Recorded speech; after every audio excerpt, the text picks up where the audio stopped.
और इस वक्त की बड़ी खबर आपको बता दें, आसाम दौरे पर सदर जमहूरिया द्रौपदी मुर्मू। सुखोई से बढ़ रही है उड़ान। तो बड़ी खबर आपको बता दें, आसाम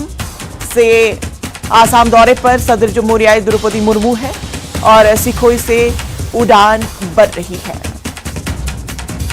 आसाम दौरे पर सदर जमहूरिया द्रौपदी मुर्मू, सुखोई से उड़ान बढ़ रही है। तो बड़ी खबर आपको बता दें, इस वक्त सदर जमहूरिया द्रौपदी मुर्मू के ताल्लुक से, जो अभी आसाम के दौरे पे है और सुखोई से उड़ान बढ़ रही है इस वक्त। आगे बढ़ते हैं, कश्मीर के पुलवामा में चोरों ने एटीएम पर हाथ साफ कर दिया है। चोरों ने पैसे चोरी करने के बजाय एटीएम को ही उखाड़ लिया। यह एटीएम एम गवर्नमेंट डिग्री कॉलेज पुलवामा में था। पुलिस पूरे मामले की जांच कर रही है।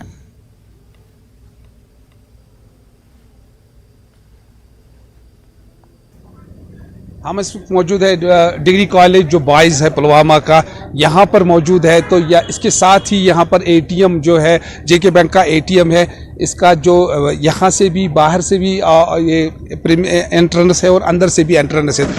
तो रात के दौरान यहाँ पर चोरों ने नकब लगाया इस एटीएम का और एटीएम की मशीन ही लूट ली है। तो यहाँ पर देखा गया, आज इस वक्त पुलिस ने तहकीकात शुरू की है। पुलिस ने इस सिलसिले में केस दर्ज किया है और तहकीकात जो है वो चल रही है इस वक्त।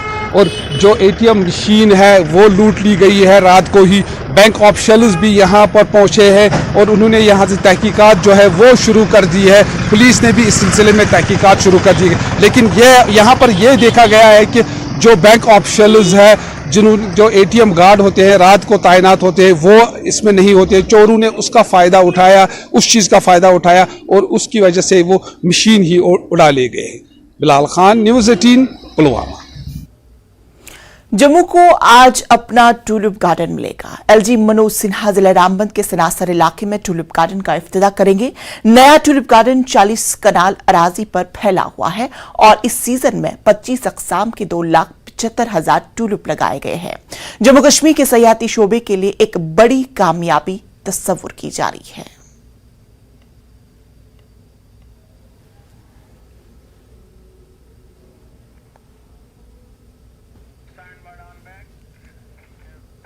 Directorate of school education Kashmir ने कहा है कि Jammu Kashmir school education act के तहत स्कूल के बैग का वजन कम किया जाएगा। तस्लीम शुदा प्राइवेट स्कूलों को हिदायत दी गई है। साथ ही यह भी हुक्मनामा जारी किया गया है कि दूसरी क्लास तक बच्चों को होमवर्क न दिया जाए। जम्मू कश्मीर हुकूमत ने तस्लीम शुदा प्राइवेट स्कूलों को हिदायत की कि वो तलबा के वालिदैन को किसी खास दुकान से किताबें, स्टेशनरी और स्कूल यूनिफॉर्म खरीदने पर मजबूर न करे। वाज़ेह है कि न्यूज़ 18 JKLH ने इस हवाले से खबर भी दिखाई थी।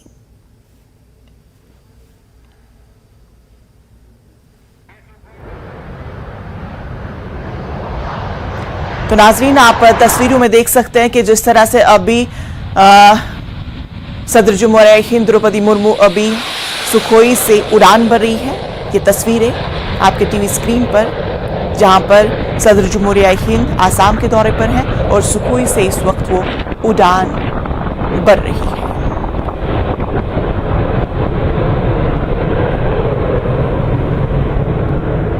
आसाम दौरे पर सदर जमहूरिया द्रौपदी मुर्मू, सुखोई से उड़ान भर ली है।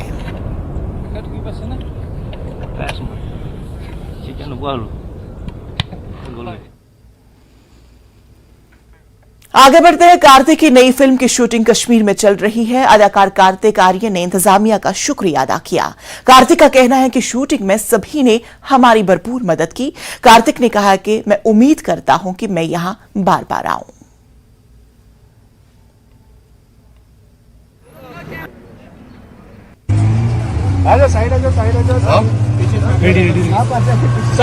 Thank you Kashmir, thank you so much for the lovely shoot. और जिस तरीके से आपने कियोस्क में सबने पुलिस ऑफिसर्स ने हमारी मदद की यहाँ पे शूट करने के लिए, उसके लिए धन्यवाद। And I hope to come here again and again. और जिस तरीके के शूट में यहाँ के लोगों ने और आप सब ने हमारी हेल्प की, उसके लिए अगेन शुक्रिया। जम्मू फिल्म फेस्टिवल का तीसरा एडिशन आज से शुरू हो रहा है। फेस्टिवल के डायरेक्टर रोहित रोशन भट्ट ने प्रेस कॉन्फ्रेंस करके मीडिया को ये तमाम इत्तला दी। इस मेले में 16 ममालिक की 50 फिल्में दिखाई जाएंगी। शॉर्ट फिल्में, दस्तावेजी फिल्में और फीचर फिल्में जैसे तमाम किस्म की फिल्में इस मेले का हिस्सा बन रही है। ये फेस्टिवल उम्मीद रंगमंच, महकमा सियाहत और J&K academy of art, cultural and languages का मुश्तरका मंसूबा है।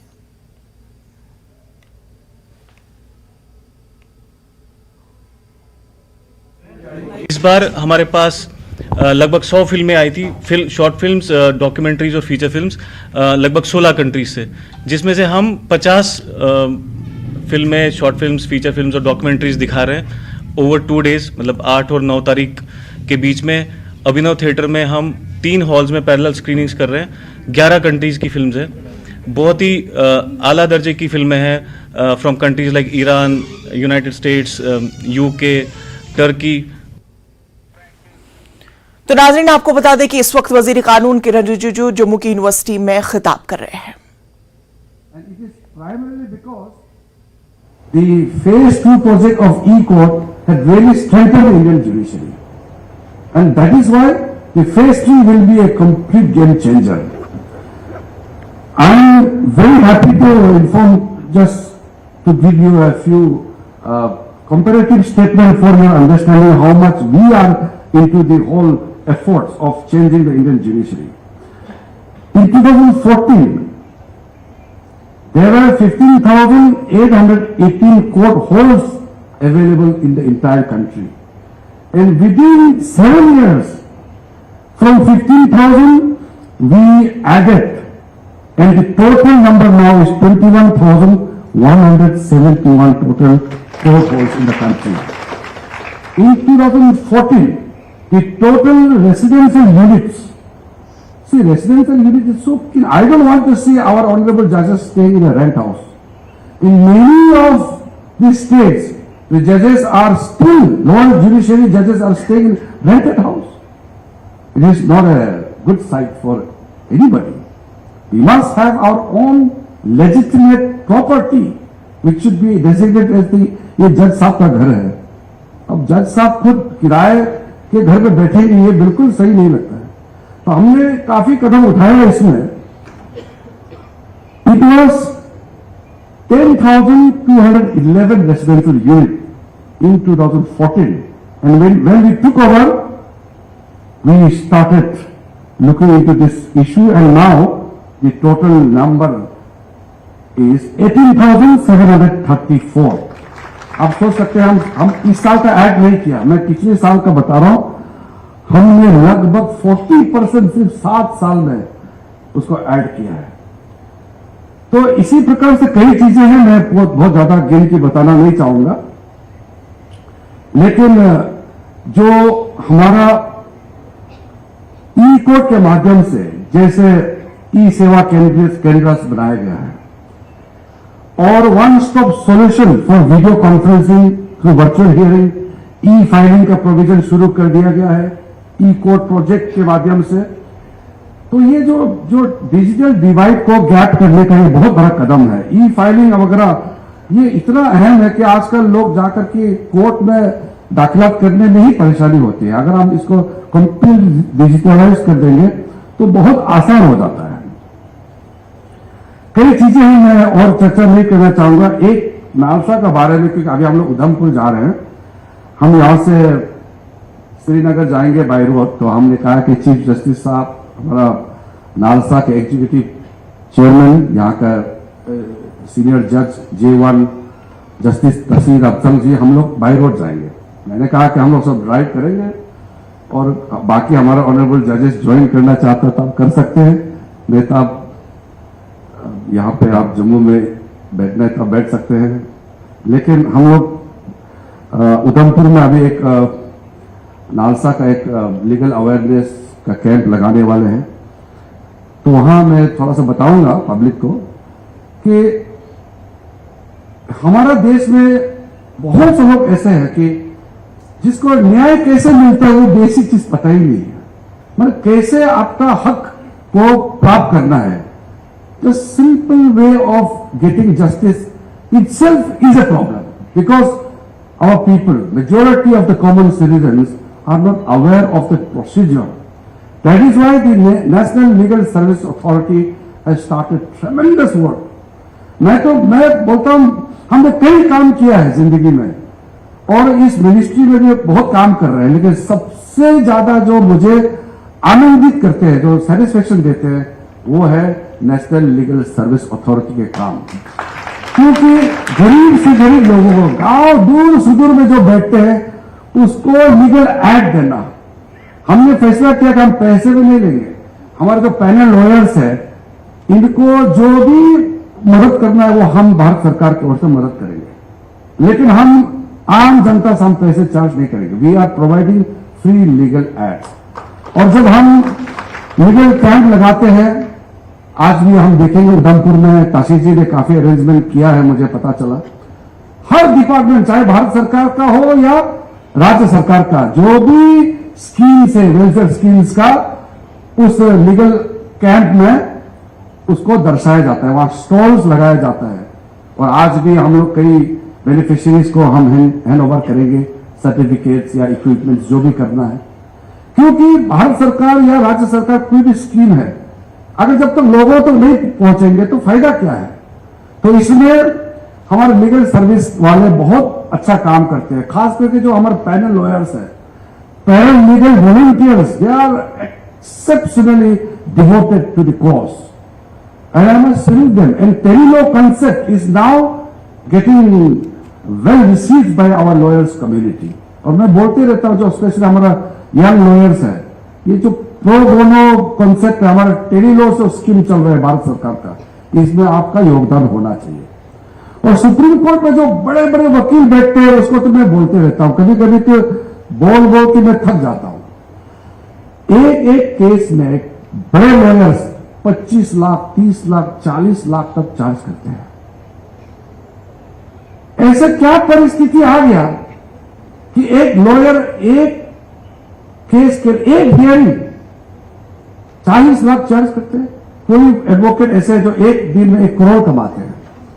तो ये उनको भी मैं पुकारना चाहता हूं कि आपका इतना कमाई होता है, आप भी फ्री लीगल एड में थोड़ा सा दान कीजिए, करना चाहिए गरीबों के लिए।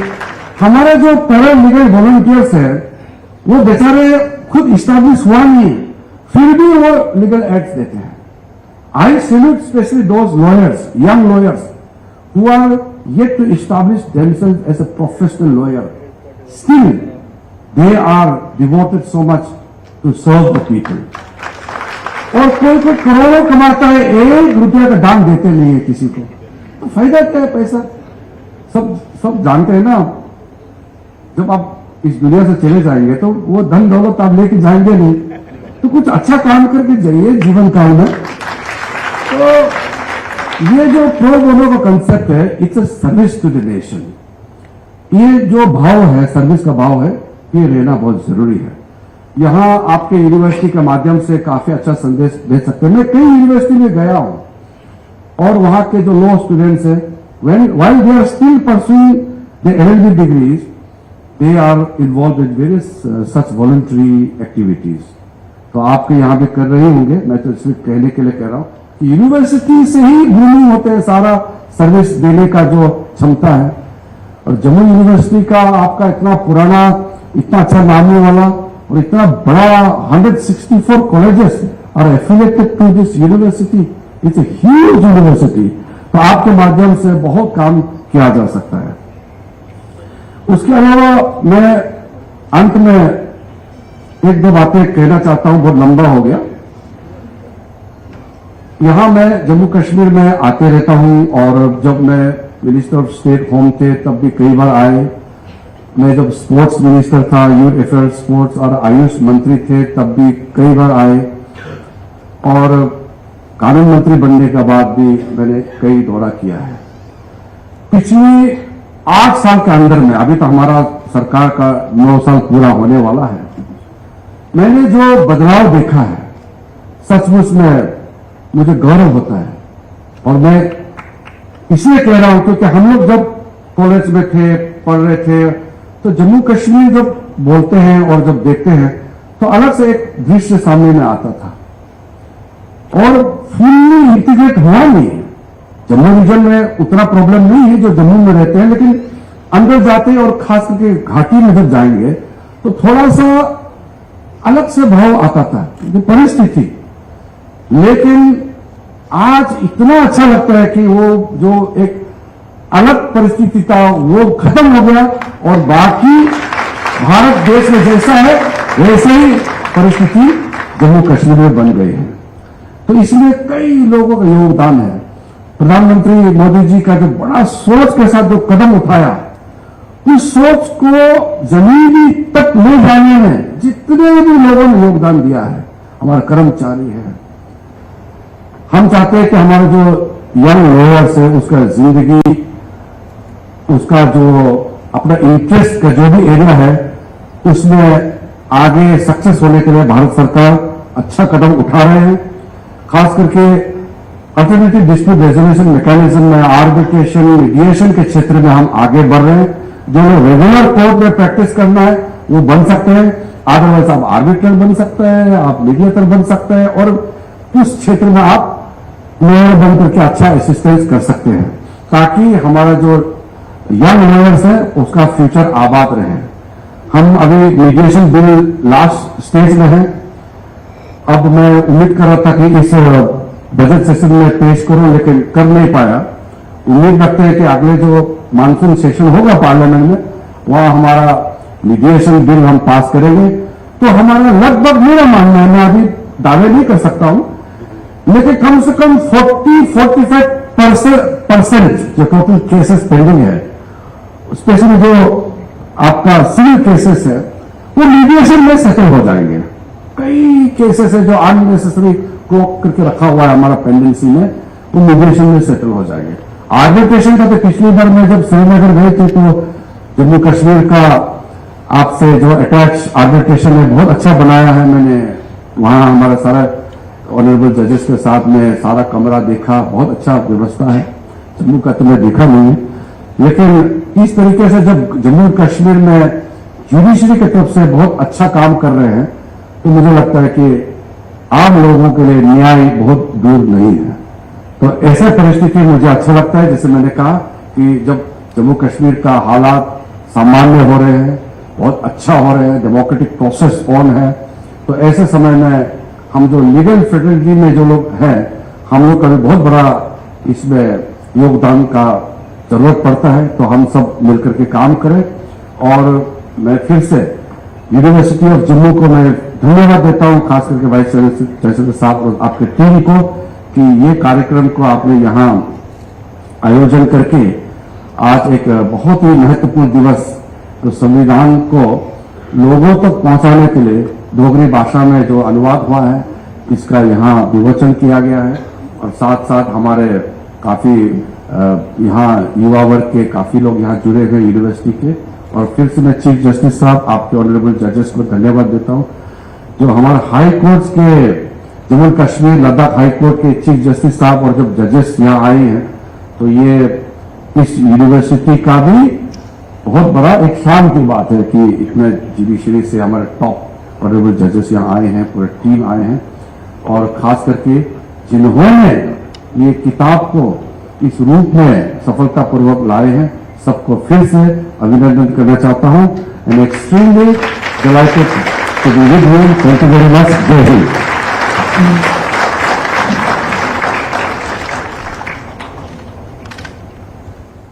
तो नाजरीन, आप देख रहे थे कि वजीर कानून किरण रिजिजू जम्मू यूनिवर्सिटी में शोबे कानून की तकरीब से खिताब कर रहे थे। दरअसल डोगरी जबान में आइन के पहले एडिशन का इफ्तिताह किया गया। अर्थात सभी लोगों की भलाई शक्तिशाली नेताओं नायकों द्वारा कानून और न्याय के साथ हो। I think I speak on behalf of the entire gathering here, sir, when I say we feel blessed. आगे बढ़ते हैं। जिला पुलवामा के बादाम के करवियाज में बड़े पैमाने पर लैंड कन्वर्जन से बादाम के बागात तेजी से खत्म हो रहे हैं। वादी कश्मीर में बादाम की पैदावार के लिए जहां पुलवामा को कलीदी अहमियत हासिल थी, लेकिन गुज़श्ता कई बरसों से बादाम के करवियाज से गैरकानूनी तरीके से मिट्टी उठाने का काम उरूज पर है। वहीं ईंट के भट्ठे भी कायम किए गए हैं। हाल ही में जिला पुलवामा के लोसनी और जरवाड़ा इलाके में करवियाज पर ईंट का भट्ठा कायम करने के लिए बादाम के लातादाद बादाम के दरख्त काटे गए, जिससे काश्तकारों के अलावा आम लोगों में तशवीश पैदा हो गई। लैंड कन्वर्जन को रोकने के लिए अब तक महकमे माल भी नाकाम दिखाई दे रहे हैं। तो नाजरीन, JKLH लाइव में फिलहाल इतना ही। मुझे दीजिए इजाजत, लेकिन आप देखते रहिए जम्मू कश्मीर लद्दाख हिमाचल। आदाब।